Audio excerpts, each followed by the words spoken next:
Tatălui, a Fiului și al Duhului Sfânt. Amin. Glorios să fie Domnul Iisus. E dintr-o dată ușor pentru mine să stau înainte frăților voastre, nu pentru că aș fi așa de bun în mânuirea Cuvântului lui Dumnezeu, ci pentru că cântarea care am cântat împreună adineauri este cântarea mea favorită. Și mă gândeam că în ceea ce privește cunoașterea aceasta dintre tineri, mulți știu unii despre alții când de ziua de naștere, ce adrese pe Facebook au, care e culoarea preferată, care e numărul norocos și care e numărul la papuci și toate lucrurile astea. Dar nu cred că știți care e cântarea preferată. Sau care e versetul preferat în Biblie. Și ăsta e un lucru care ne arată că avem o cunoaștere mai mult, din păcate, întrebată pe latura aceasta a pământului, decât pe latura cerului. Aș vrea ca cuvântul meu de astăzi să plec tot din Evanghelia de astăzi. Și să vă spun că atunci când Domnul Iisus a spus lui Zacheu, dă-te jos de grabă că astăzi trebuie să intru în casa ta. Poate că v-au mai spus asta, cred că v-au mai spus. Dar vreau să plec cu cuvântul meu de astăzi de aici. Când Domnul Iisus a spus asta lui Zacheu, într-o traducere mai perfectă, e ca și cum mi-a spune, Zacheu, dă-te jos, că mi-am făcut rezervare în casa ta. Ca și cum ai ști înainte de o călătorie și ți-ai făcut o rezervare la hotel. În momentul când te-ai pus în fața recepționerului, îi spui, dă-mi camera mea. Nu îi spui, am și eu aici, dacă vrei, nu mă mergi mine într-o cameră, nu. Ai un fel de contract. Ai un fel de drepturi la o cameră într-o casă străină. În momentul când cineva se întâlnește cu Iisus Hristos și face un legământ cu El, se formează un fel de contract. Și acum am vrea să fim foarte atenți. În contractul acesta, fiecare are drepturi. Noi, de pe pământ, încă de pe pământ, avem niște drepturi în cer, dar în același timp, Domnul Iisus are drepturi asupra noastră pe pământ. Și suntem proprietarii locului pe care El ne l-a propus, ne l-a promis în cer, în măsura și atâta vreme, cât și noi ne ținem partea noastră de înțelegere, adică El să lucreze și să beneficieze de tot ceea ce suntem noi în viața asta. Așa se trebuie contractul. Astăzi vrem să vorbim despre un om, despre care atunci când citești fugitiv din Biblie, un pic intră sub umbra unui mare om al lui Dumnezeu din Scriptură și el cade așa în penumbră. Am vrea să deschidem Cuvântul lui Dumnezeu în Geneza, în capitolul 19. Și să vorbim despre un om al lui Dumnezeu din penumbră care ne învață că atunci când ai un contract cu Dumnezeu, oricât de greu ar fi, ești obligat să-l duci până la capăt. Oricât ai pierde, ești obligat să-l duci până la capăt. Am vrea să citim încă cu primul verset din capitolul 19 din Geneza. Cei doi îngeri au ajuns la Sodoma seara și Lot ședea la poarta Sodomei. Când i-a văzut Lot, s-a sculat, le-a ieșit înainte și s-a plecat până la pământ. Apoi a zis, domnii mei, intrați, vă rog, în casa robului vostru ca să rămâneți peste noapte în ea și spălați-vă picioarele. Mâine vă veți scula de dimineață și vă veți vedea de drum. Nu au răspuns ei, ci vom petrece noaptea în uliță. Dar Lot a stăruit de ei până au venit și au intrat în casa lui. Le-a pregătit o cină, a pus să coacă azim și au mâncat. Dar nu se culcaseră încă, ci oamenii din cetate, bărbații din Sodoma, tineri și bătrâni, au înconjurat casa. Tot rodul a legat din toate colțurile. Au chemat pe Lot și i-au zis, unde sunt oamenii care intră la tine în noaptea aceasta? Scoate-i afară la noi ca să ne împreunăm cu ei. Lot a ieșit afară la ei la ușă. A încuiat ușa după el și a zis, fraților, vă rog, nu faceți o asemenea răutate. Iată că am două fete care nu știu de bărbat. Am să vi le aduc afară și le desface și vă culcea. Numai nu faceți nimic acestor oameni, fiindcă au venit sub umbra acoperișului casei mele. Ei au strigat, pleacă! Și au zis, omul acesta a venit să locuiască aici un străin. Și acum vrea să facă pe judecător. Ei bine, o să-ți facem mai rău decât lor.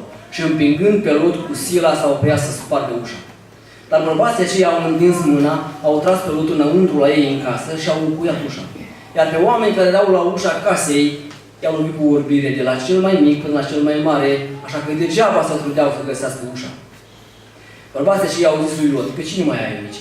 Gine, fii și fiice și tot ce ai în cetate, scoate ei din locul acesta. Căci avem să nimicim locul acesta pentru că a ajuns mare plângere înaintea Domnului împotriva locuitorilor lui. De aceea ne-a trimis Domnul ca să-l nimicim. Lot a ieșit și a vorbit cu ginerii săi care luaseră pe fetele lui. Sculați-vă, a zis el, ieșiți din locul acesta că Domnul are să nimicească cetatea. Dar ginerii lui credeau că glumește. Când s-a crăpat de ziua, îngerii au stăruit de Lot zicând, scoală-te, ia-ți nevasta și cele două fete care se află aici, ca să nu pierzi și tu în nelegiuirea cetății. Și fiindcă Lot zăbovea, bărbații aceia l-au apucat de mână pe el, pe nevastă sa și pe cele două fete ale lui, căci Domnul voia să-l cruțe. L-au scos și l-au lăsat afară din cetate. După ce i-au scos afară, unul din ei a zis, scapă-ți viața, să nu te uiți înapoi și să nu te oprești într-un loc din câmpie. Scapă la munte ca să nu pieri. Lot le-a zis, o, nu, Doamne, iată că am căpătat trăieștere înaintea ta. Și a arătat mare îndurare față de mine, păstrându-mi viața, dar nu pot să fug la munte înainte ca să mă atingă prăpădul și voi pieri. Iată, cetatea aceasta este destul de aproape ca să fug ea. Și este mică. O, de-aș putea să fug acolo, este așa de mică și să scap cu viața. Și el a zis, iată că îți fac și hatărul acesta. Și nu voi nimeci cetatea în care vorbești. Grăbește de fugi în ea, căci nu pot face nimic până nu vei ajunge acolo. Pentru asta s-a pus cetății acelea numele Țoar. Răsărea soarele pe pământ când a intrat Lot în Țoar. Atunci Domnul a făcut să ploaie peste Sodoma și peste Gomora, pușoasă și foc la Domnul din cer. A nimicit cu desăvârșire cetățile acelea, toată câmpia și pe toți locuitorii cetăților și tot ce creștea pe pământ. Amin. Știu că vă este foarte cunoscut textul acesta. Așa n-aș vrea să începe să-l desecăm. Pentru că vreau să mă încadrez și în timpul pe care mi s-a spus să-l am aici. Aș vrea să ne uităm că în momentul când ne duce mintea noastră gândul la Lot, acum ceea ce cunosc Scriptura mai bine, îl aseamănă imediat cu Sodoma și Gomora. Dar dacă ne-am gândit un pic, care ar fi primul gând care ți se limpezește în mintea ta, dacă te gândi la Lot până a se duce el în Sodoma și Gomora, care ar fi așa? Un om cu multe averi, care pentru averele lui l-a lăsat pe unchiul și relația dintre ei și și-a ales ce a fost mai bun dintr-o țară care nu era promisă lui, ci era promisă unchiului. Deci un fel de abuz al nepotului care și-a ales partea cea mai mânoasă pe care a putut-o vedea unchiul lui, în care s-a așezat el și cu toate bogățiile lui.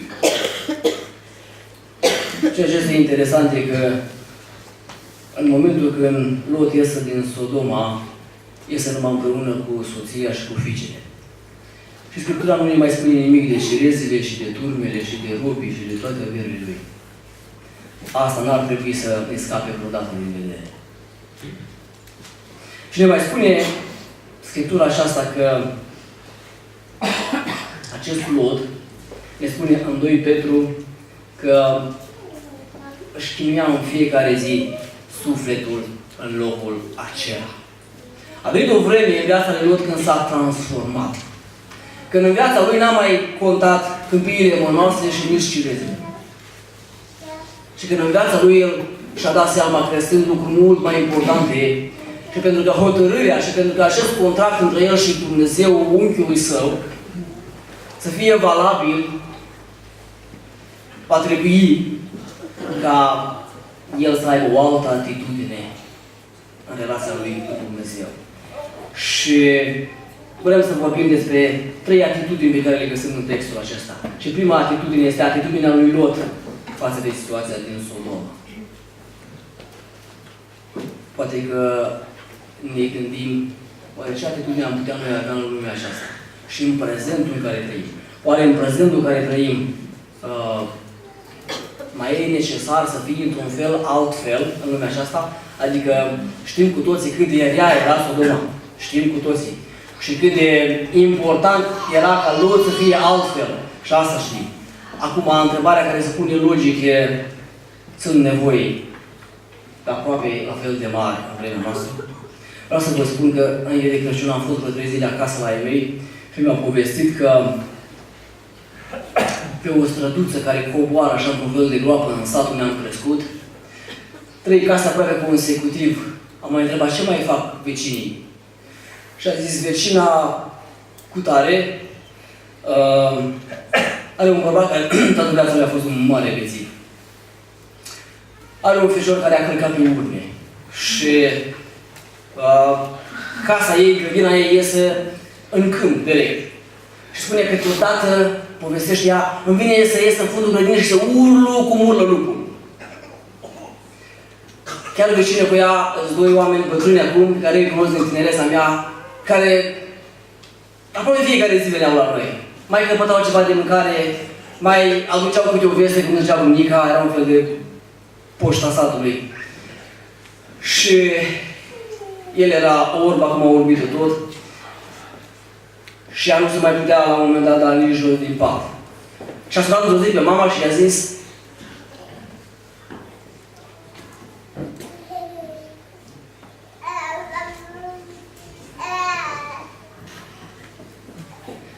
am bani sub piernă. Am dat o bucare de pâine pe masă.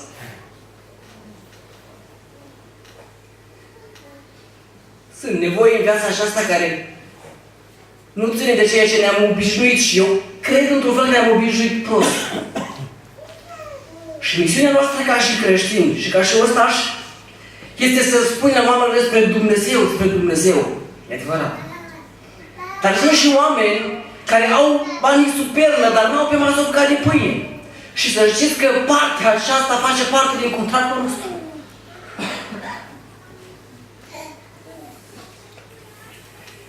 Și câteva case mai la deal, este acolo o bătrână care este de seamă cu bunica, mai e singura din leatul lor, cum zice ea. Și am întrebat, mai trăiește bătrâna? Mai are bunica o colegă. Și să mai trăiește, dar e greu cu ea. Deci astă vară ficiorul său, ca să nu mai iasă pe stradă, să se mai ducă la anii ei 90 și a legat-o cu sârmă din pișorul patului. Oare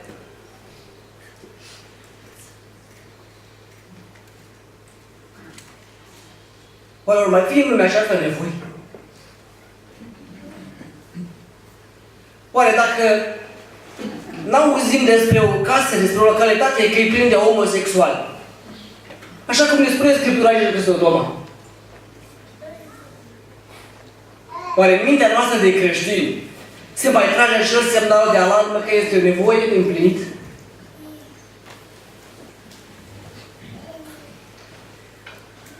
Am vrea să ne uităm la ce atitudine a avut acest om față de Sodoma. Și la un moment dat am spus că el s-a debarasat de tot ce a avut el avere și a fost un om născărit.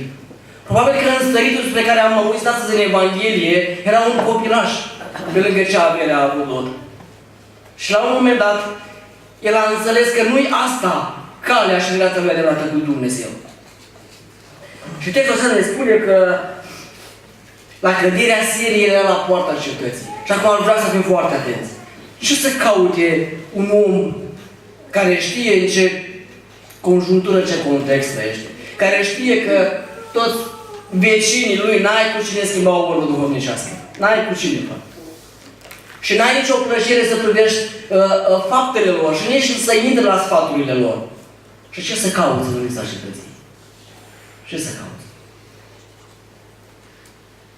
El nu stătea acolo pentru părtășie lumească cu consătenii, ci stătea acolo de veche.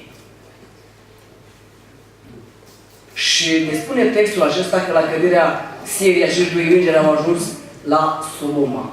Și au ajuns în cel mai nepotrivit moment. La lăsarea Siriei, animalele de pradă trebuie să-și facă treaba. La lăsarea Siriei, toate gândurile noastre negre parcă ne acaparează. Și când se lasă seara, e ca și cum se spune că se lasă păcatul. Și era așa de la propriu pentru starea aceea a cetății și a oamenilor de atunci. Veniți seara și 2 oameni a uitat în cetate. Și vede pe Lot că stăruie de acești oameni să intre la el în casă. Și m-am gândit că în vremea noastră se caută să facă autostrăzi. Și caută să facă autostrăzi pentru că zicem noi că oamenii trebuie să circule încolo și încoace și s-au înmulțit mașinile. Eu cred că să facă autostrăzi pentru că foarte mulți oameni astăzi sunt pe drumuri și nu mai au unde să poposească. Pentru că foarte mulți loți au plecat din postul lor de veche. Și foarte mulți și-au încălcat acest contract pe care l-au făcut Dumnezeu. Și în vederea căruia Dumnezeu trebuie să lucreze în oameni prin noi. În vederea căruia casele noastre trebuie să fie deschisă pentru oameni. Și eu cred că Lot nu știa că va veni un călător în seara aceea. Dar pentru el era o obișnuință asta. Să stea și să aștepte. În contextul nostru și în anul 2015 sunt atâtea nevoi mari care stau chiar sub ochii noștri, dar nu le vedem. Pentru că s-ar putea chiar să nu ne pese. S-ar putea să fim prea grăbiți în lumea aceasta pentru lucrurile noastre. Și dacă facem așa, cu toată prezența noastră aici în adunare, astăzi și în fiecare duminică, eu vă spun că călcăm acel contract pe care l-am făcut cu Iisus Hristos.